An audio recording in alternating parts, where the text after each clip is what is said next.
বিসমিল্লাহির রহমানির রহিম। Hello everyone, আসসালামু আলাইকুম, welcome back to my channel. স্বপ্ন নূরের সংসার থেকে চলে আসলাম আপনাদের মাঝে। আমি আছি নূর। অনেক দিন পর আপনাদের সাথে আজকে ভিডিও শেয়ার করতে যাচ্ছি। আশা করছি আপনাদের অনেক বেশি ভালো লাগবে।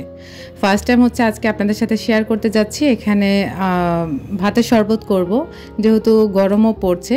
তো ভাতের শরবতটা কিন্তু রোজার মধ্যে আমরা করে খেয়ে থাকি। ভীষণ মজাদার এবং কি অনেক বেশি পেট ঠান্ডা কর একটা শরবত। গতকালের কিছু ভাত ছিল, তো ওগুলা ভাবলাম ফেলে না দিয়ে বা ফ্রিজে রাখলেও অনেকটা রাতে আর খাওয়া হয় না। তো ওগুলো হচ্ছে আমি ভালো করে ধুয়ে এরপর হচ্ছে এই বক্সের মধ্যে হচ্ছে পানি দিয়ে আমি রেখে দিয়েছি। সেই সাথে কিন্তু খেজুর যেহেতু একটি হেলদি ফ্রুটস, তো আর খেজুরও প্রচুর পরিমাণে হচ্ছে এনার্জি থাকে, যার কারণে হচ্ছে এখানে আমি 3টা খেজুর দিয়ে দিয়েছি। চাইলে আপনারা বাড়িয়ে কমিয়ে দিতে পারেন। তো আমি এখানে 3টাই দিয়েছি। আর এখন আর খেজুর আর ভাতগুলাকে আমি একসাথে হচ্ছে রেখে দিয়ে খেজুরে থেকে বিচিগুলো ছাড়িয়ে ঢাকনাটা লাগিয়ে আমি চলে যাব আমার রাইডারকে হচ্ছে পার্সেল দিতে। তো এখানে আমার 2টা পার্সেল ছিল, একটা গাজীপুর যাবে আর একটা হচ্ছে মানিকগঞ্জে যাবে। যদিও আসলে ভিডিওটি আরও অনেক দিন আগের, তো আমি আসলে ভিডিও এডিট ছিল, তারপর আপনাদের সাথে শেয়ার করতে পারিনি। এডিট করাই ছিল, শুধু ভয়েসের কারণে শেয়ার করতে পারিনি। তো কেন বা করিনি সেটা একটু পরে আপনাদের সাথে শেয়ার করব। তো এখন আবারও চলে এসেছি ভাতের শরবত করার জন্য। তা আমি কিন্তু আজকে কোনো রান্নাবান্না করব না দিনের বেলা, কারণ হচ্ছে আজকে আমি ইফতার আইটেমটা রান্নাবান্না করব। আর এখনকার মধ্যে আমি রাতে হচ্ছে রান্নাটা করি। তো আমি হচ্ছে এখন ব্লেন্ড করে নেব। সেই সাথে হচ্ছে ভাতগুলো আর খেজুর আগে থেকে যে ভিজিয়ে রেখেছিলাম ওগুলো হচ্ছে মগের মধ্যে দিয়ে, তারপর হচ্ছে আমি কিছু লবণ দিয়ে দিয়েছি, তারপর হচ্ছে কিছু দুধের গুঁড়া অ্যাড করেছি। আপনারা চাইলে এখানে তরল দুধটাও দিতে পারেন। সেই সাথে হচ্ছে কিছু ফ্রুটস থাকলে বা টক দই থাকলে ওটাও দিতে পারেন। তো আমি আসলে আমার বাসায় কোনো ধরনের ফ্রুটস নেই আর টক দইও নেই, সেই কারণে আমি এখন কিছুই দিচ্ছি না। তারপরে এভাবেও অনেক বেশি মজার, আর আমরা রেগুলার এভাবে খেয়ে থাকি। আর পরিমাণ মতো কিছু চিনি দিয়ে দিয়েছি, আপনারা মিষ্টিটা আপনাদের স্বাদ অনুযায়ী দিতে পারেন। সেই সাথে কিছু আইস দিয়ে তারপরে হচ্ছে ব্লেন্ড করে নেবেন। আর আমার ব্লেন্ডটা কিন্তু তেমন একটা মজবুত না, যার কারণে আমি চাইলেও কোনো কিছু করতে পারি না। তো যাই হোক, তারপরে এটা আমাকে অনেক বেশি হেল্প করে, কারণ যেহেতু আমার কাছে আর কোনো ব্লেন্ডার নেই, এটা দিয়ে আমি কোনো রকমে হচ্ছে কাজ চালিয়ে যাচ্ছি। তো এই যে একবার হচ্ছে ব্লেন্ড করার পরে আমি এখানে হচ্ছে কিছু আইস দিয়ে দিব। আর আইসগুলো আপনারা চাইলে এভাবেও দিতে পারেন ব্লেন্ডার করে, আর চাইলে আপনারা হচ্ছে গ্লাসের মধ্যেও দিতে পারেন। আর এভাবে আইস দিয়ে কিন্তু জুস বানালে অনেক বেশি মজার হয়, আর কলিজাটা একদম ঠান্ডা করে ফেলার মতো একটা ডেজার্ট আইটেমও বলা যায় এটা। অনেকে ডেজার্ট আইটেম বলতে পারেন, বা আমার কাছে আসলে এটা ডেজার্টের মতোই লাগে। আমার কাছে খুব ভালো লাগে সত্যি কথা। আর খাওয়ার পরে একদম কলিজা ঠান্ডা হয়ে যায় আর অনেকটাই এনার্জি পাওয়া যায় শরীরে। তো এখন হচ্ছে ফাইনালি আমার সমস্ত হচ্ছে শরবত করা শেষ। এটা একদম লাচ্ছির মতোই খেতে, শুধু একটু টক দই দিলে একদম পুরোপুরি লাচ্ছির মতোই হবে। আর ফাইনালি হচ্ছে এখন আমি সমস্ত শরবতগুলোকে হচ্ছে গ্লাসে হচ্ছে ঢেলে নিচ্ছি। তো এখন কিন্তু আপনারা চাইলে এখানে এইভাবেও আইস ব্যবহার করতে পারেন, বা যেহেতু ব্লেন্ডার করার সময় দিয়েছি তখন আমি পরিমাণে কমিয়ে দিয়েছি। আর এখন হচ্ছে গ্লাসের মধ্যে আমি প্রতিটি গ্লাসে একটা করে হচ্ছে আইস কিউব দিয়ে দিচ্ছি। আর এতে করে খেতে কিন্তু অনেক বেশি মজার ছিল আলহামদুলিল্লাহ। একদম অনেকটাই এনার্জি চলে আসে এই শরবতটা খাওয়ার পরে। তো যাই হোক, আমরা কিন্তু প্রতি বছর রমজান মাসে হচ্ছে শরবতটা করে থাকি। তো এই বছর কিন্তু এই ফার্স্ট টাইমই করেছি। আসলে বলা যায় মানে ভুলেই গেছিলাম, যেহেতু প্রথমে কয়েকদিন রহমতের 10 দিন কোনো গরমই লাগেনি। আর এখন মাগফেরাতের সময় কিন্তু মোটামুটি ভালোই গরম পড়ছে, যার কারণে হচ্ছে এখন শরবতটা করে খাচ্ছি আর কি। তো এখন চলে আসুন আপনাদের সাথে আমি শেয়ার করি আমার হচ্ছে কেন বা ভিডিও আপলোড করতেছি না। এখন আপনাদের সাথে ইফতার মাখাতে আমার সেই কথাগুলো বলেই ফেলি।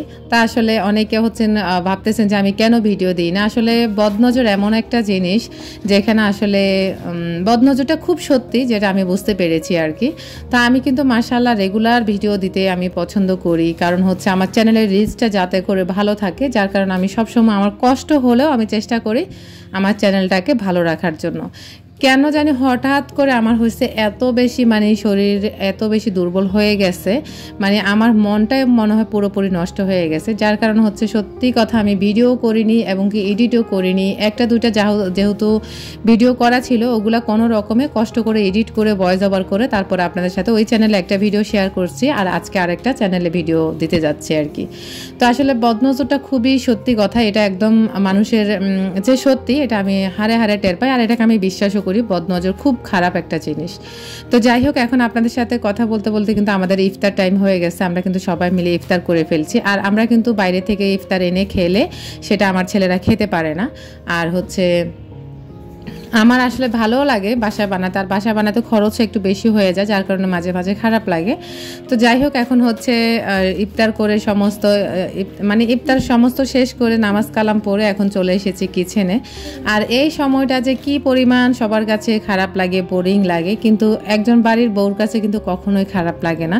সে কিন্তু আসলে চাইলেও হচ্ছে শুয়ে থাকতে পারবে না বা রেস্টে যেতে পারবে না, তার যে হাজারটা কাজ কিচেনে জমা থাকে বা ঘরের ভিতরে জমা থাকে, তো যে যার মতো করে কিন্তু রেস্টে চলে যায়। ঘরের বউরা কিন্তু কখনো রেস্টে যেতে পারে না। এটা আমার মা চাচিদের ক্ষেত্রেও হয়ে আসছে, মা খালাদের ক্ষেত্রেও হয়েছে, তারপরে হচ্ছে আমাদের ক্ষেত্রেও হচ্ছে, এবং কি আমার ভাইয়ের বউদের ক্ষেত্রেও হচ্ছে। এটা স্বাভাবিক ব্যাপার, আসলে এটা কমন ব্যাপার। ইফতারের পর সবাই কিন্তু সবার মতো করে রেস্টে যায়, কিন্তু একজন গৃহিণী যে কিনা তার সংসারকে পরিপূর্ণ করে ভালোবাসে, সে কিন্তু চাইলেও হচ্ছে সংসারের কাজগুলো ফেলে রেস্টে যেতে পারে না।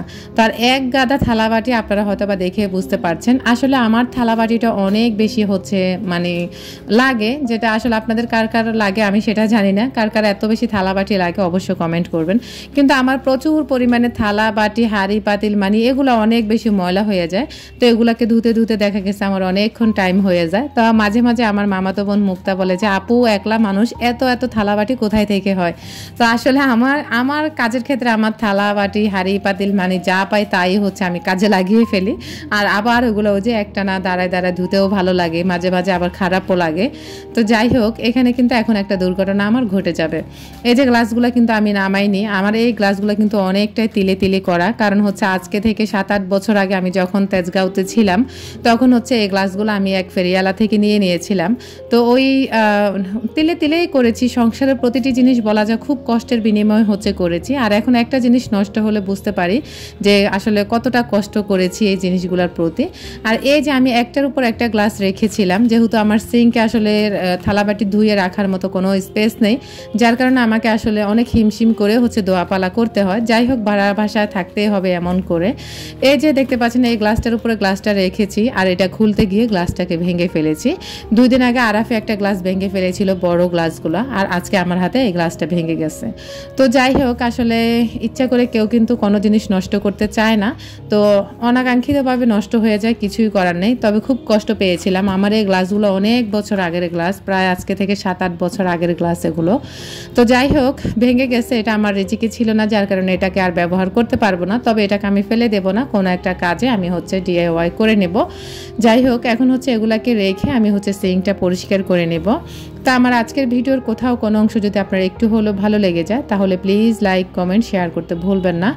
আর আমার চ্যানেলে আজকে নতুন হয়ে থাকলে আমার চ্যানেলটিকে সাবস্ক্রাইব করে পাশে থাকা অল অপশনটা অন করে রাখবেন। আমি যখনই ভিডিও আপলোড করব নোটিফিকেশন পৌঁছে যাবে আপনার কাছে।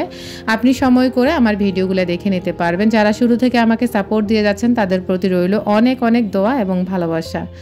আপনাদের কোথাও কোনো অংশ ভালো লাগলে প্লিজ আবারও বলছি আপনার ফ্রেন্ডস অ্যান্ড ফ্যামিলির সাথে আমার ভিডিও লিঙ্কটা শেয়ার করতে ভুলবেন না। তো আমি আসলে শরীরে অনেক বেশি এনার্জি কমে গেছে, বলা যায় একদম দুর্বল হয়ে গেছি, আর আমার কাজের প্রতি কোনো এনার্জি নেই, যার কারণে আপনাদের সাথে এতদিন ভিডিও শেয়ার করতে পারছি না। আর আবারও রেগুলার পারবো কিনা তাও জানি না। তবে অনেকে বলতে পারেন হয়তো বা আমি শপিং নিয়ে ব্যস্ত আছি, কখনো আসলে আমার কোনো শপিং এখনও করা হয়নি। আমি বাসায় আছি আর অনেক বেশি শরীরটা খারাপ, যার কারণে আপনাদের সাথে ভিডিও শেয়ার করতে পারিনি। আসসালামু আলাইকুম।